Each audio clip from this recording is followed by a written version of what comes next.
방문했는데 오늘 목사님들과의 대화를 통해 코로나 이후에 오히려 더 부흥하는 교회가 됐고 또 매주 한 20분씩 새 신자들이 오는 그런 행복한 교회가 되었다는 이야기를 듣고 저도 기쁨을 함께 나누고 싶습니다.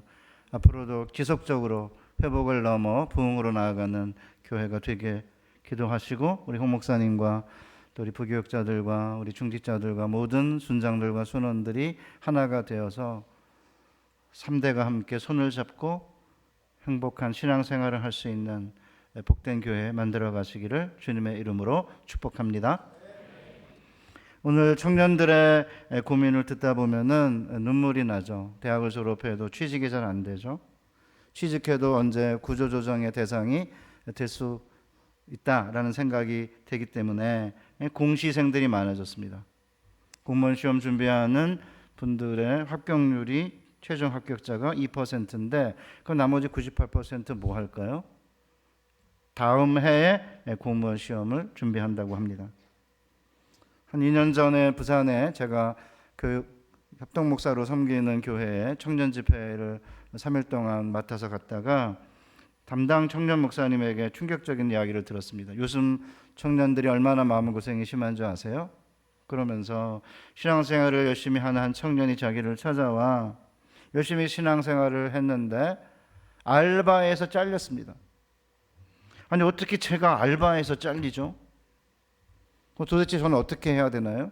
정규직도 아니고 계약직도 아니고 아니 어떻게 해서 알바에서 잘리냐라고 하는 그런 부르짖음에 자기가 마음이 너무 아팠다 그러는데 저도 동일한 아픔을 느꼈습니다.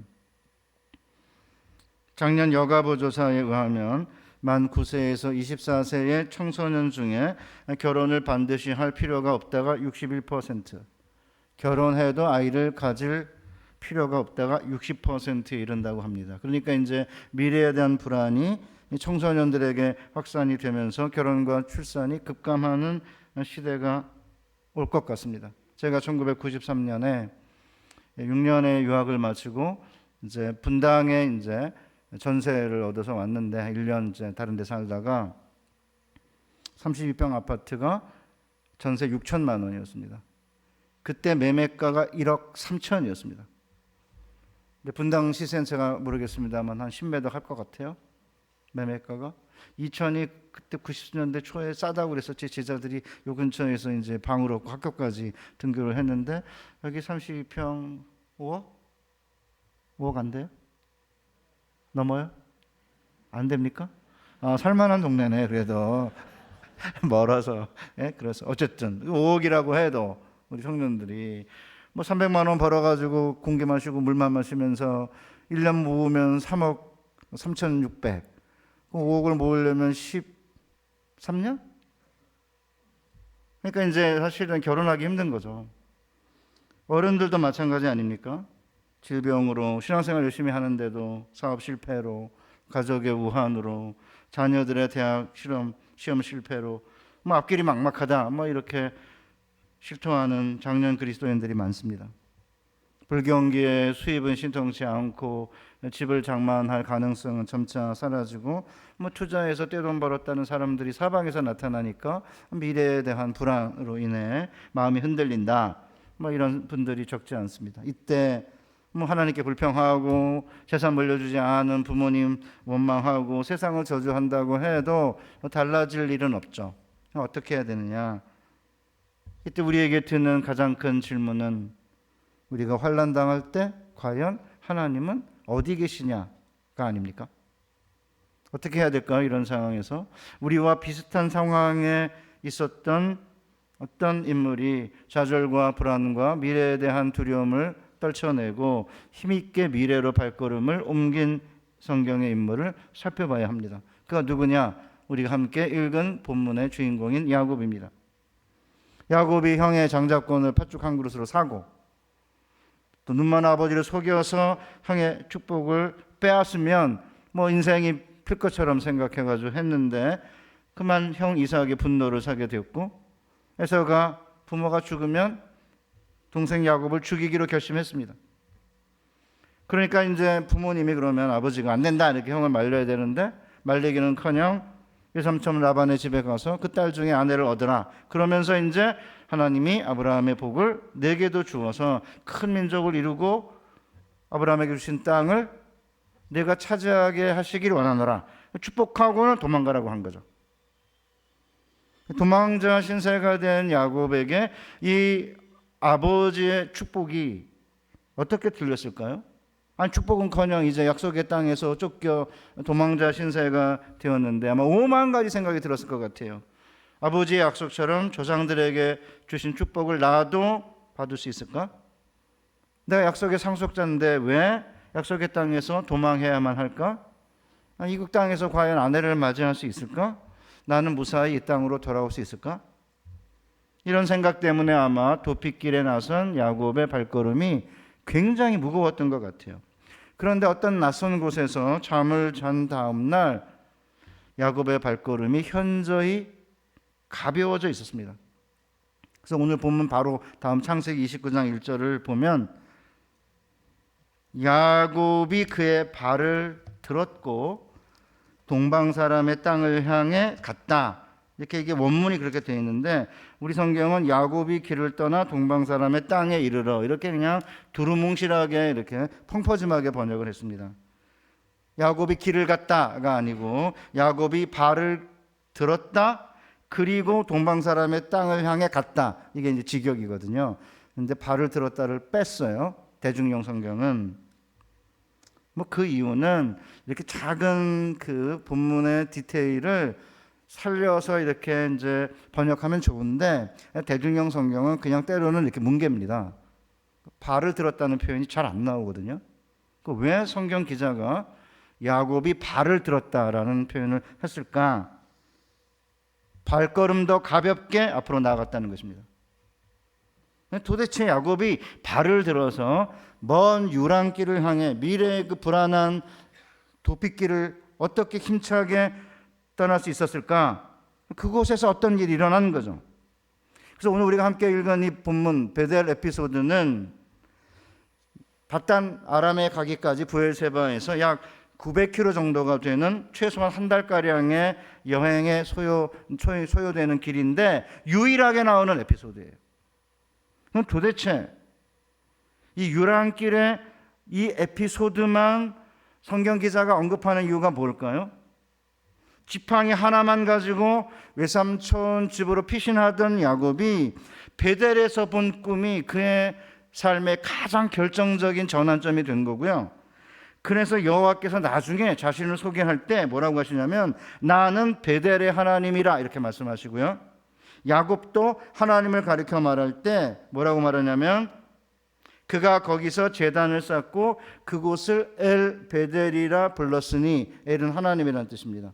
베델은 하나님의 집이라는 뜻인데 그러니까 엘 베델은 베델의 하나님이란 뜻이에요. 그러니까 하나님도 자신을 소개할 때 야곱에게 야 나는 베델의 하나님이야 이렇게 말하고 야곱도 하나님을 향해서 말할 때 엘 베델 베델의 하나님이라고 부르고요. 예루살렘보다 두 번째로 많이 쓰인 지명이 베델이에요. 그 사실은 이 베델이라는 지명은 굉장히 중요한 지명이고요. 아브라함, 이삭, 야곱으로 이어지는 이 믿음의 조상들의 삶에 있어서 잊을 수 없는 사건이기 때문에 그래서 베델이 두 번째로 많이 쓰이고 있는 것입니다. 그럼 도대체 무슨 일이 벌어졌나요? 성경 기자가 뭐라고 말해요? 야곱이 한 곳에 이르렀다 이렇게 되어 있잖아요. 그런데 본문에 보시면은 야곱이 브엘세바에서 떠나 하란으로 향하여 가더니 한 곳에 이르러는 해가 진지라 이렇게 되어 있는데 이게 이르렀다는 말이 이렇게 어쩌다 부딪히다 느닷없이 충돌하다 이런 의미예요. 야곱의 장소를 고른 게 아니에요. 원래 그 베델이 거룩한 장소도 아니에요. 한밤중에 여러분 아무런 전기가 없던 그 시절에 캄캄한 시리아에 이 가나안의 이 산등성이를 지나는 이게 족장로인데 브엘세바에서 베델까지 가는데 아마도 한 3일 정도 걸린 것 같아요. 근데 갑자기 이제 해가 지니까 그 맞부딪힌 그 장소에서 이제 유숙할 수밖에 없는 거 아닙니까? 야곱이 이제 잠을 자려고 그곳에 한 돌을 가져다가 이제 베개로 삼았다 이렇게 되어 있는데 원문은 이게 돌들 중에서 취했다 이렇게 되어 있어요. 그러니까 돌들 중에서 하나를 취했다는 말이 되기도 하고요. 돌들을 취했다라고 할 수 있어요. 저는 여러 돌을 취한 것 같아요. 그러니까 이제 여러분 이제 이렇게 들판에서 잔다면 최소한 이렇게 머리맡은 보호해야 된다는 느낌 안 드세요? 그냥 아무데나 이렇게 누워 계십니까? 그러니까 머리를 보호하려고 아마 돌들 여러 개 갖다가 이렇게 머리맡에 두고 그 중에 이제 큰 돌의 우묵한 부분을 아마 이렇게 베개 삼아 잠을 잤던 것 같아요. 그러면 여러분 돌베개 베고 자신 분 계십니까? 어떻게 돌을 베개 베고 자죠?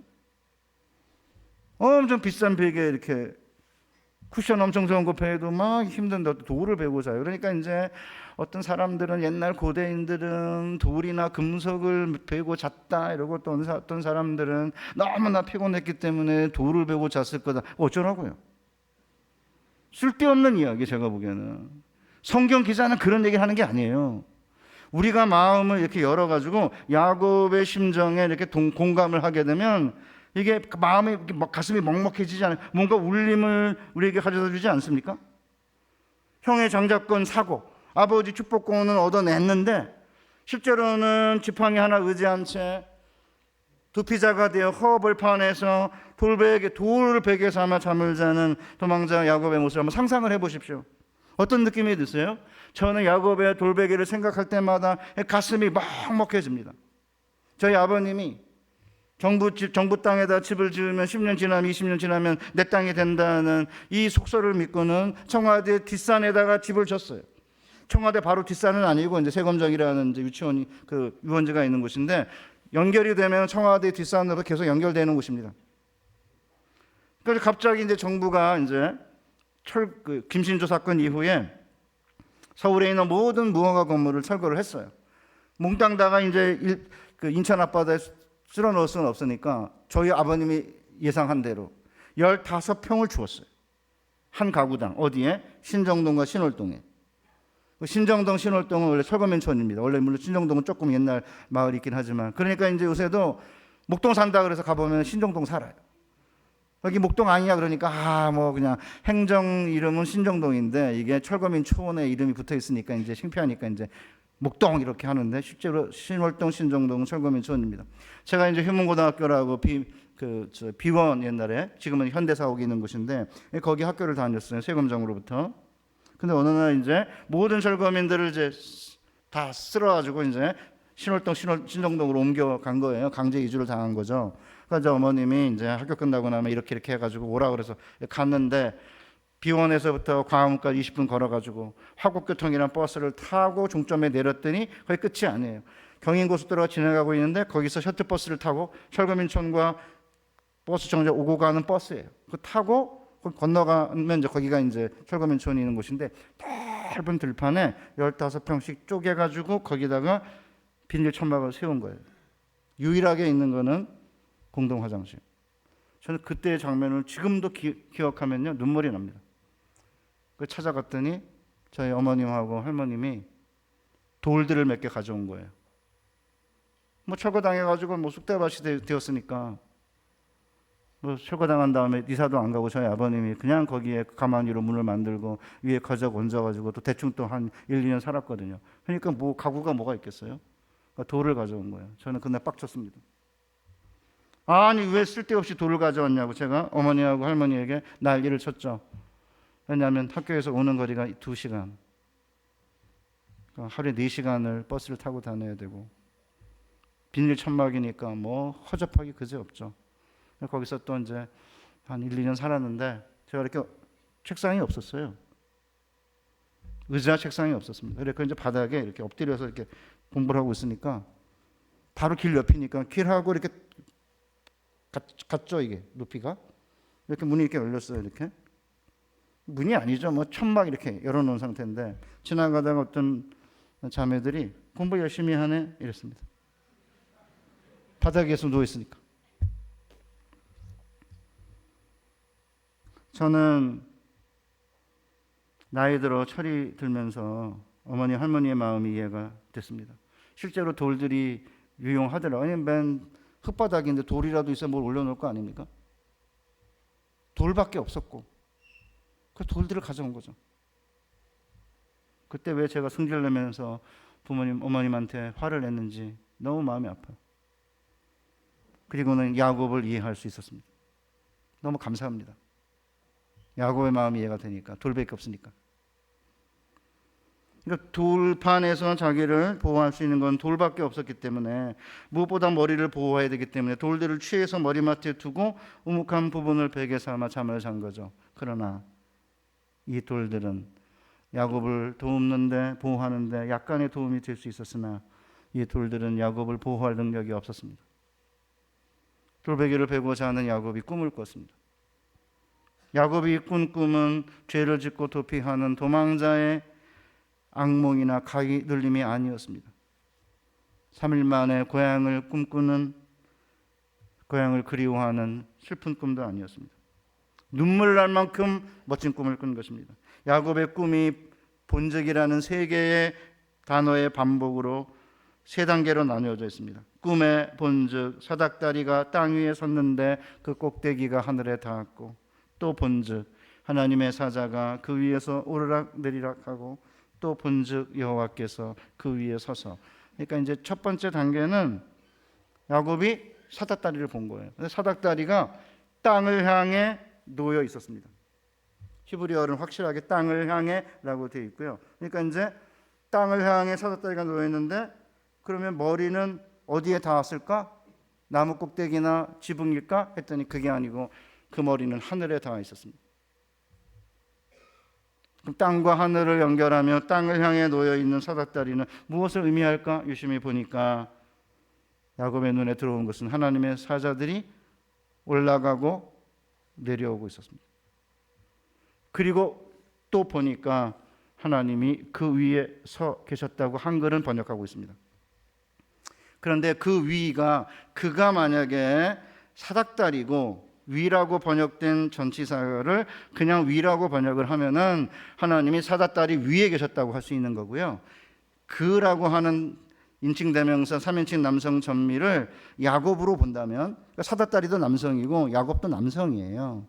그걸 야곱으로 보고 히브리어로 알이라는 전치사가 위에라는 뜻도 있지만 옆에라는 뜻도 있기 때문에 옆으로 번역을 하면은 여호와께서 야곱의 옆에 서 계셨다, 이렇게 번역할 수 있습니다.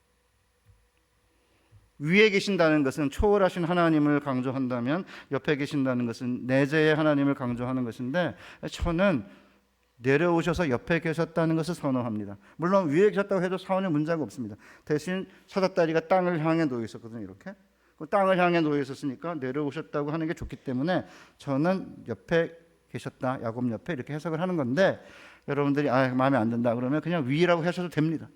No problem. 사랑하는 우리 이천 신학교의 성도 여러분, 하나님께서 사닥다리를 타고 내려오셔서 야곱의 옆에 서 계십니다. 어떻게 그럴 수가 있을까? 어떻게 여호와께서 속임수꾼이요 도망자인 내 옆에 서 계실 수 있었을까? 야곱이 충격을 받은 것 같아요. 하늘과 땅 사이에 놓여 있는 사닥다리는 하늘과 땅을 연결하는 길이 있음을 보여줘요. 초월적인 하나님이 사시는 하늘과 인간들이 사는 땅은 단절된 공간이 아니에요.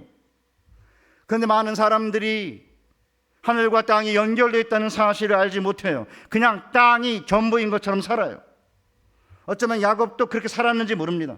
그냥 속여서라도 형의 축복권을 빼앗고 팥죽 한 그릇으로 형의 장자권을 사고 뭐 이렇게 하는 게 이게 전부인 것처럼 살았는지 몰라요.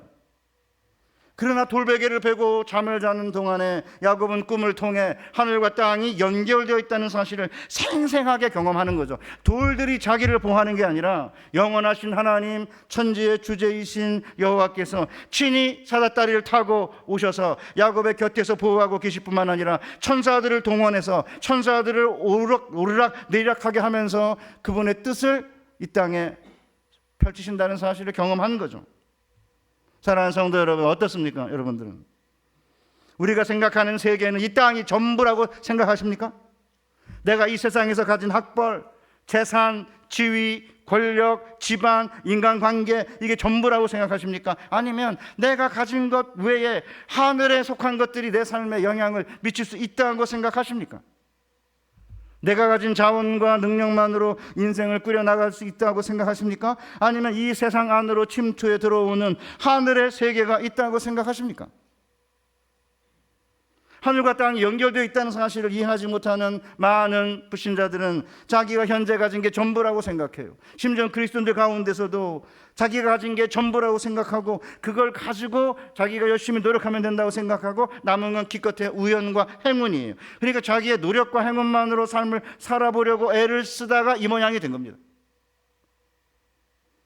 최소한 국회의원들과 국가의 고위 지도자들이 하늘의 세계와 땅의 세계가 연결되어 있다는 사실을 이해하고 조금이라도 겸손하다면 이렇게까지는 안 갔을 거예요.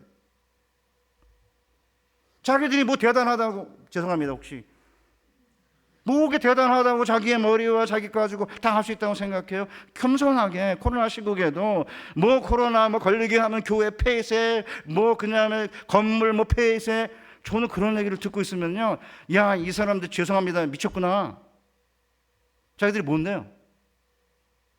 하늘의 세계와 땅의 세계가 연결되어 있으니까 미국에서처럼 미국의 대통령들은 교회 지도자들에게 뭐라 그러냐면 도와달라, 코로나를 위해서 이렇게 말해요. 예배 폐쇄, 뭐 건물 폐쇄, 뭐 예배 초소 뭐 이렇게 막고, 상상도 안 됩니다. 저는 여태까지 65년 살면서요, 어떻게 최근에 이런 그 정부들이 왜 그런지 모르겠습니다. 교회를 향해서 어떻게 그렇게 하죠? 겸손하게 요청을 해야죠. 하나님께 기도해서 코로나가 빨리 이게 이제 끝나도록 백성들의 마음을 위로해주고 백성들에게 희망을 주고 이런 얘기하는 거 도와달라, 그래야 되는 거 아닙니까? 자기가 가진 게 전부인 것처럼 생각하는 이런 지도자들이 점차 많아지면서 좌우 뭐 가릴 거 없어요. 거기다가 이제 예수 믿는 사람들 역시 하늘과 땅은 연결되어 있는 거고, 지금 내가 가진 건 지팡이 하나밖에 없고 도망자밖에 되지 않은 것처럼 보이지만 하늘과 땅 사이에 길이 있고 그 길이 서로 이렇게 이게 원사이드가 아니고요, 양방 통행이에요. 이게 올라가고 내려오잖아요. 그러니까 이제 하늘과 땅을 연결하는 사닥다리의 길이 보이면요, 이 세상에서의 길이 보이는 거죠. 그러니까 하나님이 보여주신 사닥다리는 수직적 차원에서는 하늘과 땅을 연결하는 길을 가리키지만 수평적 차원에서는 이제 약속의 땅과 유배지 바단 아람의 땅을 연결하는 길이에요. 그렇기 때문에 지금 야곱이 도망자가 돼가지고 아버지의 집 약속의 땅으로부터 지금 도피자가 돼가지고 유랑의 길을 떠나고 있지만 이 하늘의 길을 보았기 때문에 앞으로 가는 유랑의 길이 두렵지 않은 거죠. 왜요? 하늘의 약속과 보장이 뒷받침되고 있는 거 아닙니까? 사랑하는 성도 여러분, 야곱의 환난 중에 하나님은 어디에 계셨습니까? 하나님은 야곱의 곁에 서 계셨습니다. 우리는 그러나 야곱의 꿈과는 비교도 안 될 놀라운 비전을 가지고 있어요. 환난 당할 때 우리가 하나님 어디에 계십니까? 우리 주님은 친히 이 땅에 오셔서 33년 동안 사시고 우리를 위해 죽으시고 부활하신 후에 승천하시며 우리와 영원히 함께 하시겠다고 약속했습니다. 그냥 사닥다리 정도가 아니에요. 우리 주님 인자가 사닥다리 그 자체인 거죠. 그러기에 나다나엘에게 뭐라고 말씀하세요? 진실로 진실로 네게 이르노니 하늘이 열리고 하나님의 사자들이 인자 위에 오르락 내리락 하는 것을 보리라. 그런데 왜 두려워하죠?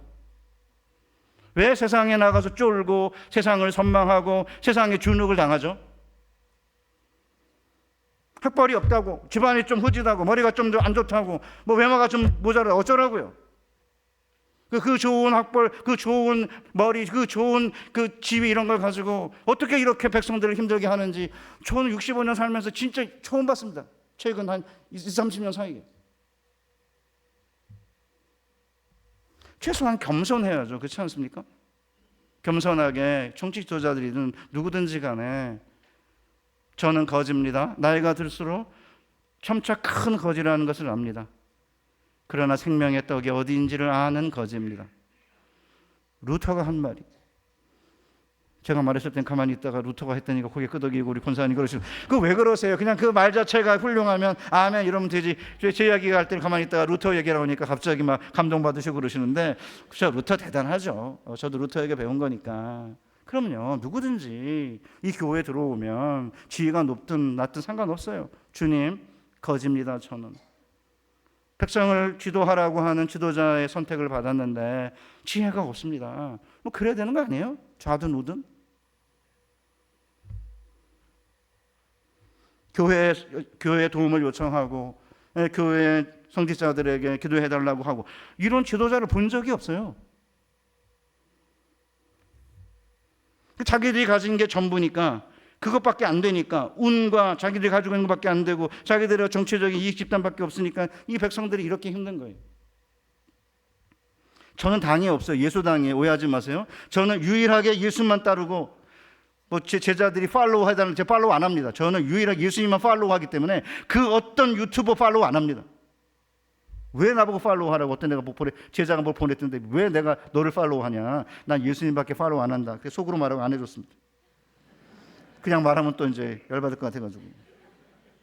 그러니까 우리 주님은요, 하늘과 땅을 연결하는 사다다리가 되어주셔서 하늘에서 내려오셔가지고 우리와 함께 계시다가 우리를 위해 죽으시고 하늘에 오르셔서 우리의 필요를 날마다 그의 천사들을 통해 공급해 주시는 거죠. 누가 물으면 하나님 어디 계시냐 환난 당할 때 그러면 우리 곁에 계신다 이러시면 돼요. 눈에 안 보인다고? 너만 못 보지 난 보인다. 보이잖아요. 안 보이십니까?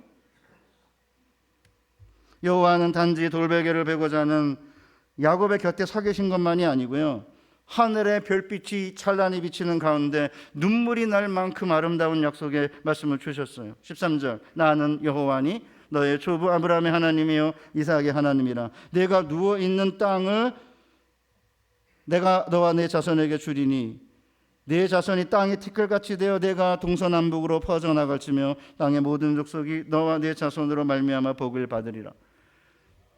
야곱은요 걸을 필요가 없어요. 아브라함에게는 동서남북으로 걸어보라 내가 밟는 땅을 주겠다 그러잖아요. 야곱은 그냥 누워있어요. 그냥 이렇게 뭐 할 게 없어요. 그냥 누워있는데 이 누워있는 땅을 준대. 이거는 이제 아브라함과 야곱에게 이삭에게 준 약속을 이제 연속해서 주시겠다는 건데, 더 큰 중요한 현실적인 문제는 뭐냐면 도망가고 있는데 그러면 어떻게 할 거냐 이거잖아요. 그러니까 이제 여호와께서 내가 너와 함께 할 거고 내가 어디로 가든지 너를 지킬 거고 너를 이끌어 이 땅으로 돌아오게 할 거고 내가 허락한 것을 내가 네게 허락한 걸 다 이루기까지 떠나지 않겠다 이렇게 약속을 하는 거죠. 저는 이 약속을 들으면 눈물이 납니다. 진짜입니다. 그냥 누워만 있으면 되잖아요. 못해요? 걸어다닐 힘이 없으세요? 그냥 도피하고 있다가 누워 계세요? 어쩌라고? 준대잖아 누워있는 땅을요. 이게 하나님이세요. 이 장면 이해가 안 되죠 우리 머리로는. 아니 속인 야곱보다 속임을 당한 에서 편에 서셔야지. 아니 어떻게 하나님마저 속임는 속임꾼 야곱의 편에 서세요? 근데 이게 성경이 말하는 복음이에요. 인간은 누구든지 그의 노력과 힘과 공로로 하나님의 축복을 얻어낼 수 있는 게 아니에요. 인간은 오직 은혜로만 축복을 받을 뿐이죠. 주는 분은 오직 하나님 한 분이세요. 그러면 하나님께서는 두피자가 되어 그냥 누워있는 상태에서 오히려 우리를 축복하기 위해 우리에게 다가오시는 거예요. 왜 그렇게 하시냐 그러면 이유가 뭐냐? 놀라운 건요, 이렇게 하나님은 먼저 다가오셔서 은혜를 베푸시고 축복을 하신 다음에 이를 근거로 변화될 것을 요구하세요. 그 때문에 실제적으로 하나님의 이런 무조건적인 축복과 사랑을 받은 야곱이 변화되잖아요. 어떻게 변화돼요? 아침에 깬 다음에 뭐라고 말해요? 여호와께서 과연 여기 계시거늘 내가 알지 못하였도다. 이에 두려워하여 이르되 두렵도다. 이곳이요 이곳은 다름 아니 하나님의 집이요 이는 하늘의 문이로다. 그러니까 그전에는 하나님에 대한 이야기를 들었을 뿐이에요. 아버지 이삭과 어머니 리브가를 통해서 들었겠죠. 하나님을 보고 하나님의 음성을 들은 적이 없는 거예요. 그런데 그냥 정한 것도 아니에요. 원래부터 거룩한 것도 아니에요. 그냥 부딪힌 곳에서 누워 잠을 자다가 하나님을 만나고 하나님의 음성을 들었는데 그곳에서 하나님의 목소리를 듣고 하나님에 대한 환상을 들었기 때문에 그곳은 하나님의 집이고 거기가 바로 하늘의 문이라는 거예요. 하늘로 들어가는 문이라는 거죠. 그렇기 때문에 지금도 마찬가지예요. 어떤 장소라도 하나님과 사닥다리로 연결되는 곳은 어디나 하나님의 집이고 하늘의 문인 거예요. 그런데 루터가 이미 오래전에 강조한 대로 지금도 하나님의 말씀이 선포되고 성례가 집행되는 곳은 어디나 베델이요 하나님의 집이요 하늘의 문인 것이에요.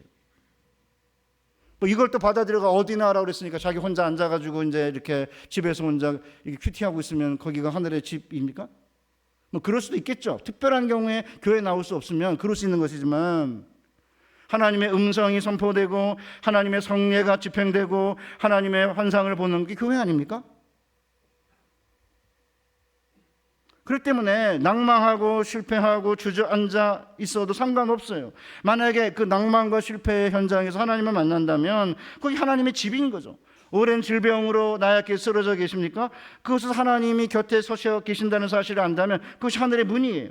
누군가의 미움을 받고 도망치고 있습니까? 사탄의 정죄와 공격으로 낙심하여 누워 있습니까? 그러나 찾아오셔서 사닥다리 환상을 보여주시며 그곳에서 하나님을 만나게 된다면 그것이 바로 베델 아니에요?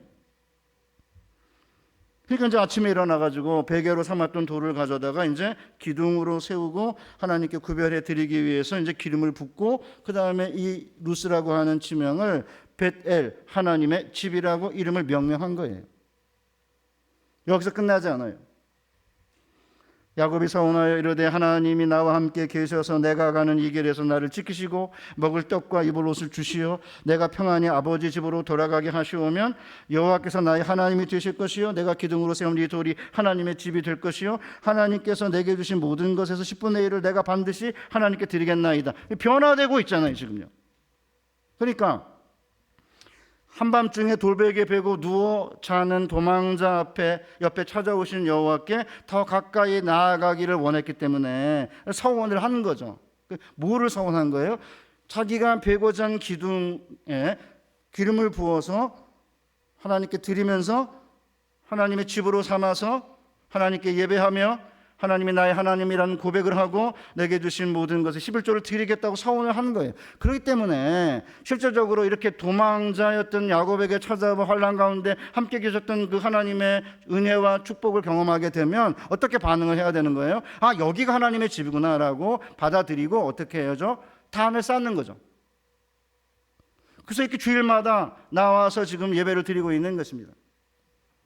그런데 일부 이제 성도님들이 특별히 몸이 아파가지고 어쩔 수 없이 이제 비대면을 드리는 것은 충분히 이해할 수 있는 일인데 그냥 귀찮으니까 편하다는 이유만으로 만약에 비대면 예배를 하신다고 한다면 야곱과는 많이 다른 모습이에요. 코로나 이후에 가장 힘든 게 뭐냐 그러면은 교회라고 그래요. 많은 사람들이. 왜냐하면 지금은 이렇게 채널 마음에 안 들면요 이렇게 리모컨 가지고 돌리면 돼요. 1초 만에 바뀝니다. 쿠팡 시키면 하루 만에 배달합니다. 이렇게 편한 데가 없습니다. 그런데 교회는 꼭 오래. 교회가 제일 힘든 곳이에요. 선택도 못해요. 여러분 설교자 선택하십니까? 제가 오는 거 여러분 선택하셨어요? 아니에요. 헌 목사님 월화수 왔어요 저는. 무슨 메시지 전할지도 몰라요. 그러니까 이거 돌릴 수도 없어요. 이거 이렇게 채널로 돌려서 단 설교자 돌릴 수도 없고 그냥 들어야 돼. 35분 40분. 이게 뭐 하는 겁니까? 하나님의 집에 모여서 하나님의 집인 이곳에서 말씀을 듣고 하나님의 환상을 보고 성찬을 집행하고 이곳이 하나님의 집인 거고 힘들고 지쳐갖고 누워있는 상태로 그런 마음으로 여기 왔는데 하나님의 음성을 듣고 하나님을 볼 수 있다면 여기가 하나님의 집 아닙니까? 그리고 루터가 말한 대로 하나님의 말씀이 선포되고 성례가 집행되는 곳 이곳이 하나님의 집인 거예요. 그렇게 비대면 좋아하면 제가 그래요. 비대면 이렇게 좋아하면 그럼 연애도 비대면으로 하고 결혼도 비대면해서 살고 애는 한번 대면해야 되겠지만 애 만드는 건 그냥 살면 되잖아요. 뭘 그렇게 만납니까? 저희 집에 이제 그 2살 아직 안 된 19개월 된 이제 손녀가 하나 있어요. 애 보고 싶으면 이렇게 이제 영상 통화하잖아요. 한 15초 지나면 빨간 거 또 꺼요. 이렇게 꺼. 걔가 볼 때는 의미가 없는 거예요. 뭐냐 이게 만질 수도 없고 뭐 어쩌라고. 자기 바쁜데 할이나 뭐 예쁘다 이렇게 해도 그냥 보고 이렇게 탁 꺼. 한 10초 반응 안 해. 누구냐 반응 안 해요. 왜? 걔도 별 의미가 없는 거잖아요. 의미 있습니까? 성가대 자녀들 영상통화만 하십니까? 하나님 영상통화하세요 맨날? 와야죠. 여기에 뭐 힘들더라도 몸으로 예배를 드리는 거잖아요. 어떤 분이 저한테 영으로 예배 드린다는데 제가 기가 차가지고 보여달라고 했어요. 영으로 어떻게 예배 드리는지. 눈 성경 보고요. 귀 말씀 듣고요. 그 다음에 뭐예요? 코 숨을 쉬고요. 입 찬송 부르면 손 봉사하고요. 발발 예배당 가요.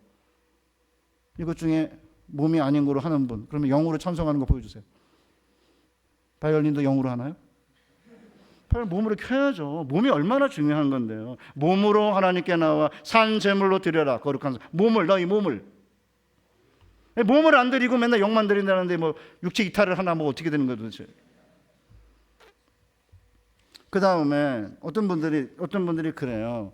여기 야곱이 11조 드리겠다고 서원을 했는데 이거는 야곱이 이기적이다 이거예요. 아직도 딜을 하고 있으니까 하나님이 나와 함께 하셔서 뭐 나에게 먹을 것과 입을 것 주시고 무사히 이곳으로 돌아오게 하시면은 내가 11조 드리겠다. 이거 이기적이다 이러는데 저는 그런 얘기하는 사람들 진짜 미워요.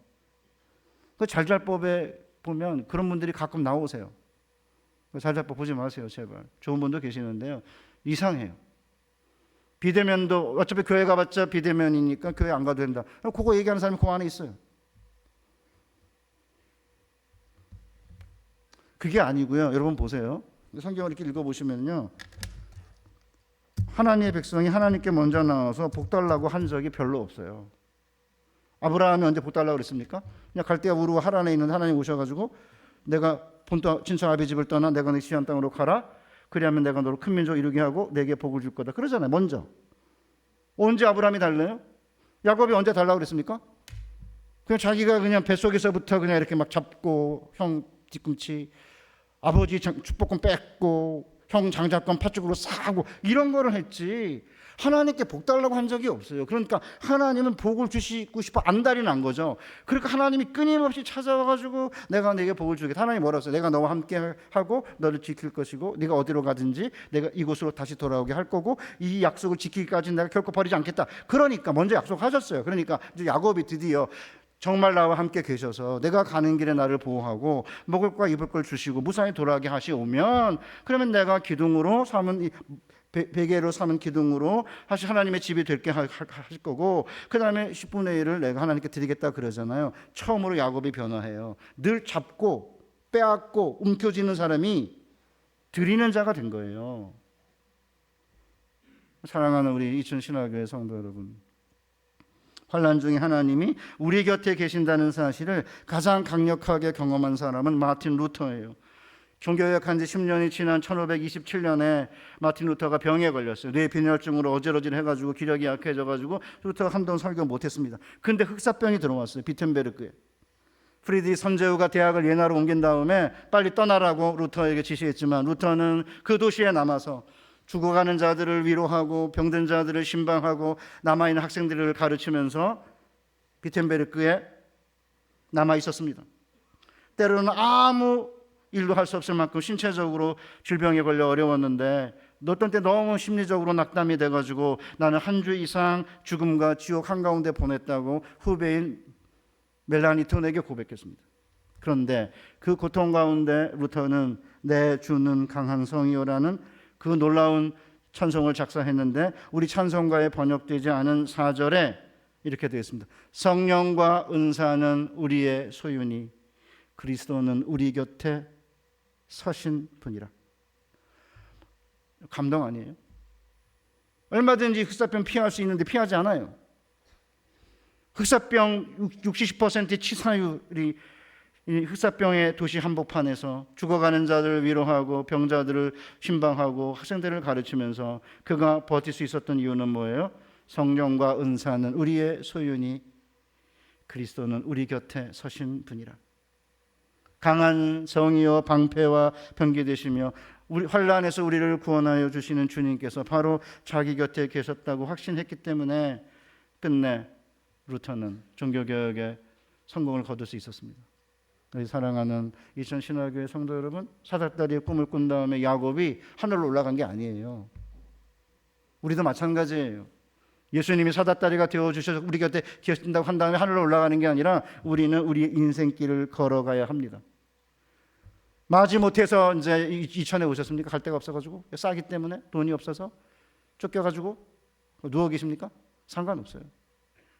핫벌이 없으세요? 괜찮아요. 돈이 없어요? 괜찮습니다. 왜요? 하늘과 땅의 사다다리가 되신 그 주님이 내가 모든 것을 다 가지고 있으니까 걱정하지 마라. 나만 믿고 나만 의지해라. 성령과 은사를 내게 선물로 줄 거고 내가 내 옆에 있을 거다. 그 약속을 붙잡고 사시면 돼요. 왜 두려워합니까? 왜 세상이나 좁습니까? 상관없습니다. 그 많은 재물과 그 많은 지위와 권력을 가져도 백성들을 위해 일하지 않고 자기들의 욕망을 챙기는 그런 사람들이 많아져도 걱정하지 마세요. 괜찮아요. 상관없어요. 뭐 투표는 잘해야 되겠지만 언젠가 주님이 이 땅에 오시는 그날 우리가 이 꿈을 가지고 끊임없이 우리에게 맡겨진 인생길을 때로는 도피자 같기도 하고 때로는 힘든 길이지만 그 길을 잘 감당하게 된다고 한다면 하나님께서 우리를 지팡이 하나만을 가지고 떠난 길이라 하더라도 얼마든지 크게 축복해 주세요. 나중에 야곱이 뭐라고 말합니까? 나는 주께서 주의 종에게 베푸신 모든 은총과 모든 진실을 조금도 감당할 수 없사오나 내가 지팡이만 가지고 요단을 건넜더니 지금은 두 때를 이뤘습니다. 그러잖아요. 나중에 보면 야곱이 에서에게 예물을 보내요. 야곱이 에서가 400명의 부하를 거느리고 온다 그러니까 거기 예물이 열거되어 있는데 한번 보실래요? 암염소 200, 순염소 20, 암양 200, 수양 20, 전나는 약대 30, 암소 40, 황소 10, 암나귀 20, 나귀 새끼 10. 총 몇 마리인지 아세요? 계산해 본 적 있으십니까? 합산? 아무도 안 하죠. 내게 아닌데 이걸 왜 세보겠어요? 이걸 합치겠어요? 왜? 뭐 때문에? 내게 아닌데. 근데 하셔야 돼요. 합치면 몇 마리냐? 총 550마리. 야곱이 형 에서에게 보내는 예물의 크기가 지팡이 하나만 가지고 건넜는데, 그렇기 때문에 저는 오늘 이 설교를 빨리 마쳐야 되는데 수지적 차원에서 하늘과 땅을 연결하는 사닥다리의 길을 보았으면 그 하늘의 무한한 보장과 임재의 약속을 믿고 이 땅을 열심히 살아가게 되면 지팡이 하나만 가지고 돌베개를 베이는 야곱이라 해도 하나님께서 무한한 축복과 무한 보장으로 우리의 인생길을 축복해 주실 것이고요. 이를 끝내는 하늘 본향에서 주님께서 우리를 보듬어 안아 주실 것입니다. 그때까지 이곳에서 모든 사람들이 함께 와서 신앙생활을 할 수 있는 행복한 교회로 만들어 가시기를 주님의 이름으로 축복합니다. 하나 우리에게 주신 이 놀라운 비전을 가지고 하나님께서 우리에게 베푸실 축복을 기대하며 오직 하나님만 바라보고 하나님만 의지하게 해주시고 세상의 것을 의지하지 않게 해주시옵소서. 우리 홍 목사님과 함께 이 교회가 이 이천 지역뿐만 아니라 한반도와 열방에 하나님이 지금도 살아계셔서 하늘 사다다리를 통해 우리 곁에 와 계시며 성령과 은사를 우리에게 선물로 주시고 우리 곁에 계시는 분이라는 사실을 드러내는 교회가 되게 하여 주옵소서. 예수님의 거룩하신 이름으로 기도하옵나이다. 아멘.